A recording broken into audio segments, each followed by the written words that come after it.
Hi. അപ്പോൾ ഞങ്ങൾ ഇന്നലെ വടക്കുന്നാഥിൽ പോയപ്പോൾ എടുത്തായിരുന്ന വീഡിയോ ആണ് കേട്ടോ. അപ്പോൾ ഇന്നലെ ശിവരാത്രിയോടനുബന്ധിച്ച് അവിടെ കുറേ പരിപാടികളൊക്കെ ഉണ്ടായിരുന്നു.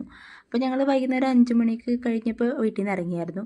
പിന്നെ അവിടെ ലൈറ്റ് അറേഞ്ച്മെൻ്റൊക്കെ ഏകദേശം അവിടെയൊക്കെ ലൈറ്റ് കിട്ടു തുടങ്ങിയിട്ടുണ്ടായി. പിന്നെ രാത്രി ആയി കഴിഞ്ഞപ്പോൾ അവിടെ ദീപമൊക്കെ തെളിച്ചു തുടങ്ങിയായിരുന്നു കേട്ടോ. പിന്നെ ഞങ്ങൾ ദീപമൊക്കെ തെളിക്കൽ നോക്കി കഴിഞ്ഞ് അതൊക്കെ കണ്ടു കഴിഞ്ഞ് ഞങ്ങൾ പുറത്തേക്ക് ഇറങ്ങി തൊഴുത് കഴിഞ്ഞ്. പിന്നെ തൊഴുത് എറിഞ്ഞ് പുറത്തിറങ്ങി കഴിഞ്ഞാൽ എന്തായാലും ഉള്ള പരിപാടിയാണല്ലോ, എന്തായാലും എന്തെങ്കിലുമൊക്കെ വാങ്ങണമല്ലോ. അപ്പോൾ ഞങ്ങൾ ആദ്യം തന്നെ കമ്മലാണ് കേട്ടോ വാങ്ങിച്ചിട്ടുണ്ടായിരുന്നത്. കമ്മൽ വാങ്ങിച്ചു കഴിഞ്ഞാൽ ഞങ്ങൾ നേരെ പോയി ഐസ്ക്രീം കഴിച്ചായിരുന്നു. അപ്പോൾ ഞങ്ങളെല്ലാവരും സ്പാനിഷ് ഡിലൈറ്റ് ആയിരുന്നു കേട്ടോ കഴിച്ചിട്ടുണ്ടായിരുന്നത്. പിന്നെ അത് കഴിഞ്ഞ് ഞങ്ങൾ അവിടേക്കൊന്ന് കറങ്ങാമെന്ന് വിചാരിച്ചു. പിന്നെ അമ്മയുടെ കയ്യിരിക്കുന്ന ആ ഫ്ലവർ വേസിൽ വെക്കാൻ വേണ്ടി വാങ്ങിച്ചതാണ് കേട്ടോ. അമ്മയ്ക്ക് സ്ഥിരമായിട്ടുള്ള പരിപാടിയാണ് എവിടെ പോയാലും കുറച്ച് ഇങ്ങനത്തെ സാധനങ്ങൾ വാങ്ങുന്നത്. പിന്നെ ഞങ്ങൾ സ്പ്രിൻ്റൊക്കെ കുടിച്ചായിരുന്നു. പിന്നെ രാത്രിയിൽ ഈ വടക്കുന്നാഥിൻ്റെ വ്യൂ കാണാൻ നല്ല രസമാട്ടോ. പിന്നെ ഞങ്ങൾ തിരിച്ചു വന്നു. Thanks for